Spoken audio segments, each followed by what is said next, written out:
আর এবার নজর রাখা যাক হাওড়ার বেলগাছিয়ার দিকে। বিগত কয়েকদিন ধরে লাগাতার সেই খবর দেখাচ্ছি আপনাদেরকে। 4 দিন ধরে সেখানে নাক দুর্গন্ধকে সঙ্গী করে কিন্তু কাটছিল রাত দিন, আজকে 5 দিন, এবং কিন্তু সেখানে দেখা যাচ্ছে যে পুরমন্ত্রীর নাকে হয়তো গন্ধ ঢুকলো সোমবার। কেন বলছি? কারণ ভাগাড়ের নরক যন্ত্রণা দেখতে এবার গতকাল সেখানে গেলেন ফেরাদ হাকিম, আর মন্ত্রীকে দেখে সেখানে ক্ষোভে ফেটে পড়লেন বাসিন্দারা। দেখে দেখে চলে যাচ্ছে, কিছু বলছে না।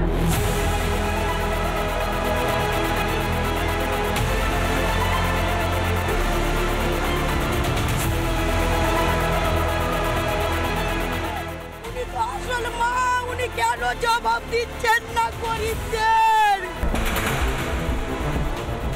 4 দিন পর অবশেষে হাওড়া বেলগাছিয়ার ভাগাড়ে পুরমন্ত্রীর চোখ। এলেন পুরমন্ত্রী, তবে ততক্ষণে ক্ষোভে ফুঁসছে গোটা এলাকা।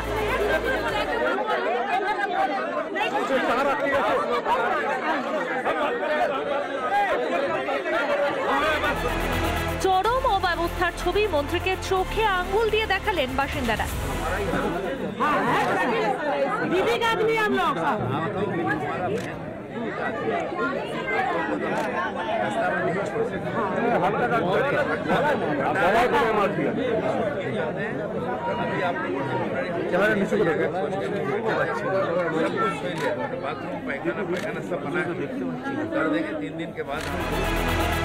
তবে মন্ত্রী বললেন অন্য কথা।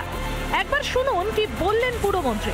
একটা আনসাইন্টিফিক হিসেবে এখানে একটা ভাগাড় গড়ে উঠেছে, যেটার পাশে কিছু এনক্রোচার বসেছে, কারণ গরিব মানুষ যাবার জায়গা নেই। এই ভাগাড়টা যখন আমরা কাটছি কিছু কিছু জায়গায় লুজ হয়ে যাচ্ছে, হয়ে গিয়ে এটা ভেঙে ভেঙে পড়ছে। অর্থাৎ দোষ শুধু মানুষের। তাহলে এতদিন প্রশাসন কি করছিল? শহরের বুকে গজিয়ে ওঠা এই বসতি কি রাতারাতি তৈরি হয়েছে? যদি অবৈজ্ঞানিক নির্মাণই সমস্যা, তবে তা রুখতে সরকার কি করেছে? এলাকার নিকাশি ব্যবস্থাও বেহাল, নর্দমার জল উঠে এসেছে রাস্তায়। যে জায়গায় ধস নেমেছে সেখানে নিকাশি ব্যবস্থাও ভেঙে পড়েছে। ছবিটা কার্যত কথা বলবে, কারণ এই যে জায়গায় বাসিন্দারা বাস করছেন তারা এই মুহূর্তে ড্রেনের যে জল, সেই জল রাস্তায় ওঠাতে একেবারে দুর্বিষহ জীবন। এই জায়গা থেকে তারা পার হতে পারছেন না, এবং তারা বালতি যা যা পাচ্ছেন, গামলা যা যা পাচ্ছেন, সেই জলের আকারের জন্য তারা বেরিয়ে আসছেন, কারণ বাড়িতে জল নেই। এলাকায় এখনো পানীয় জলের সংকট। এসবের দায় কার? এলাকায়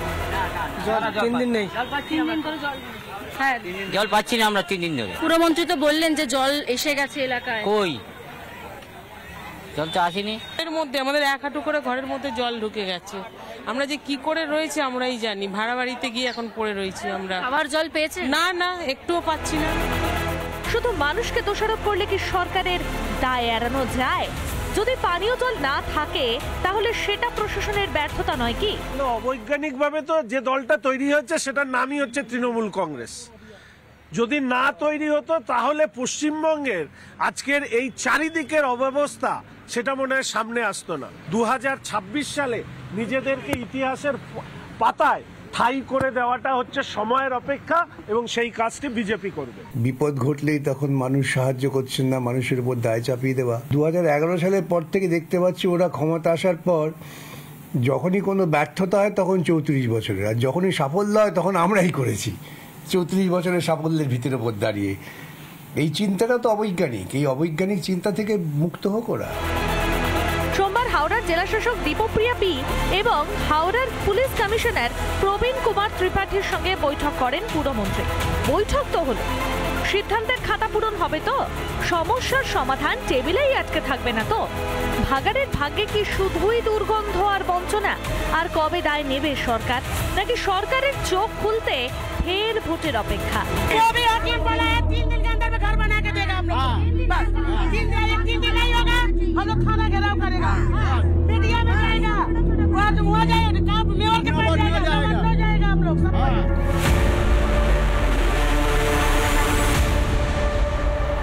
রিপাবলিক বাংলা। আর এই হাওড়ার মানুষ ওনারা যারা লাগাতার কষ্ট পাচ্ছেন, দুঃখ যন্ত্রণা সহ্য করছেন, সেখানকার ছবিটা আমরা জানবো। প্রসেনজিৎ রয়েছেন এই মুহূর্তে আমার সঙ্গে সরাসরি। প্রসেনজিৎ, এই জায়গাটা অবৈজ্ঞানিক, মাটিতে একেবারে ধারণ ক্ষমতা নেই, আর আবর্জনা সহ্য করার, সেখানে বহন করা সবটা পরিষ্কার, কিন্তু মানুষজনের তাদের অবস্থা কি কোনো পরিবর্তন হলো?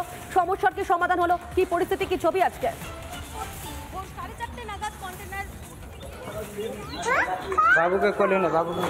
একেবারে আমি তোমাকে দেখাবো যে এখনো পর্যন্ত কোনো সমাধানের তো চিত্র দেখা যাচ্ছে না, তবে এখনো এই এলাকার মানুষজনেরা তারা কি দুর্ভোগে রয়েছে আমি একটু সরাসরি তাদের কাছ থেকে জানার চেষ্টা করব। দিদি, তোমাদের এখনো কি সমস্যা হয়েছে? জল পেয়েছো? জল পেয়েছি, দূরে পেয়েছি, এখানে সামনে পাইনি। আমরা মোড়ে বাড়ি ঠিক করেছে? খাবার দাবার কোনো কিছু অসুবিধা? আমাদের কিছু না, এখনো কিছু পাওনি? কোনো সুযোগ সুবিধা, সরকারি সাহায্য কোনো কিছুই পাও? কিছু না। কোনো কিছু আছে? কিছু দেয়নি? না। দেখো, এলাকার মানুষজনেরা হাতে তিরপল নিয়ে দাঁড়িয়ে রয়েছে, ঠিক আছে?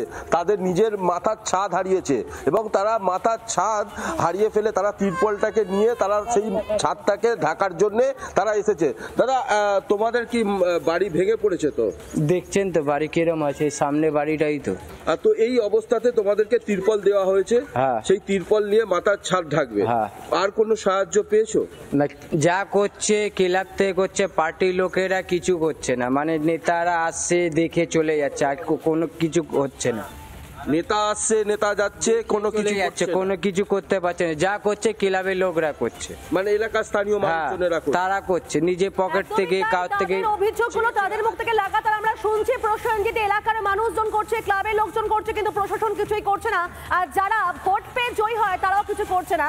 যে জায়গায় ঢুকলে আমাদের বুক ছ্যাদ করে ওঠে সাধারণ মানুষের কান্না শুনে, কিন্তু সেই কান্না এখনো পর্যন্ত মনে হয় প্রশাসনিক আধিকারিকদের কানে যাচ্ছে না। ধন্যবাদ তোমাকে প্রসেনজিৎ, নজর রাখো খবরের থেকে। তবে এরই পাশাপাশি জানাবো আপনাদের যে ভূমির ধারণ ক্ষমতার বাইরে বর্জ্য ডাম্পিং করার ফল যে একেবারে চোখে আঙুল দিয়ে দেখিয়ে দিল হাওড়ার বেলগাছিয়া। কিন্তু শুধুই কি বেলগাছিয়া? আচ্ছা বলুন তো, কতটা সুরক্ষিত শহর কলকাতার অন্যান্য ডাম্পিং গ্রাউন্ডগুলি? সেখানকার বাসিন্দারা কি আদৌ নিরাপদে আছেন, নাকি সেখানেও বিপর্যয়ের কালো মেঘ তাদের মাথাতেও ঘুরছে? দেখুন।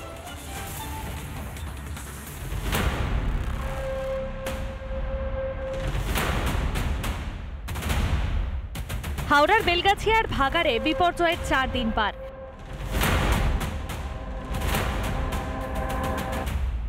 এখনো এলাকা জুড়ে বিপর্যয়ের ছবি।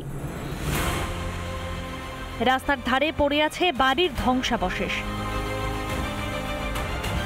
দুভাগে ভাগ হয়ে গিয়েছে রাস্তাঘাট। এখন বেলগাছিয়ায় শুধুই সর্বহারাদের হাহাকার।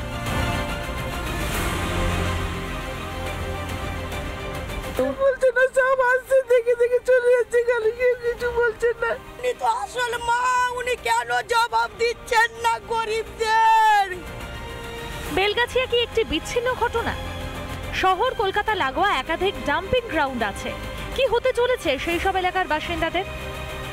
জায়গায় যে বহন ক্ষমতা, তার ভার বহন ক্ষমতা, তা নাকি 2009 সালেই শেষ হয়েছে এবং এই যে এলাকায়, এই জায়গায় যে এটা হচ্ছে মূলত ডাম্পিং করা হয়েছে, অর্থাৎ অবৈজ্ঞানিক উপায়ে এই সমস্ত করার ফলে কিন্তু বর্তমানে ধস নেমেছে।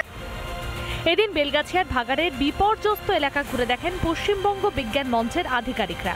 কিভাবে এত বড় বিপর্যয়, কি বলছেন তারা? ড্রেসিং করতে হবে প্রথমে, ধাপে ধাপে কিছুটা ফেলা হলো, প্রপার ড্রেসিং হলো, তারপরে এটাকে রোলার চালিয়ে কম্প্যাকশন বলে, মানে পুরোটাকে সংকুচিত করে দেওয়া। এর ফলে অনেক বেনিফিট পাওয়া যায়।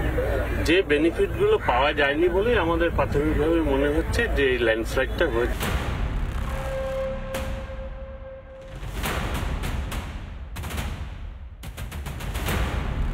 শুধুই কি বেলগাছিয়া, শহর কলকাতার একাধিক ডাম্পিং গ্রাউন্ড নিয়ে আশঙ্কার বাণী শোনালেন তারা। হচ্ছিল ডাম্পিং। সারা পৃথিবীতে বিজ্ঞানে কখনো বলে না যে আবর্জনা নিয়ে ল্যান্ড এইভাবে ডাম্পিং করা হয়। ডাম্পিং করাটা কিন্তু আসল পদ্ধতি না। যখন সারা ভারতবর্ষে বেশিরভাগ জায়গাতে এই অবৈজ্ঞানিক পদ্ধতিতে ডাম্পিং করা হচ্ছে, এরপরেও কি সতর্ক হবে না রাজ্য সরকার? কবে চোখ খুলবে প্রশাসনের? এইভাবে যদি ডাম্পিং চলতে থাকে তাহলে শহরের বিভিন্ন জায়গায় যে সমস্ত ডাম্পিং গ্রাউন্ড রয়েছে তারও অবস্থা বা ভয়ঙ্কর পরিণতি হতে পারে এই হাওড়ার বেলগাছিয়ার মতোই। ভিডিও জার্নালিস্ট শুভ্রাংশু ঘোষের সঙ্গে সুখেন্দু সরকার, রিপাবলিক বাংলা, হাওড়া। নানা ধরনের কন্টেন্ট দেখার জন্য লাইক করুন, শেয়ার করুন আমাদের ফেসবুক পেজ, সাবস্ক্রাইব করুন আমাদের ইউটিউব চ্যানেল। পাশাপাশি অন্যান্য ব্রেকিং নিউজের জন্য অবশ্যই চোখ রাখুন রিপাবলিক বাংলায়।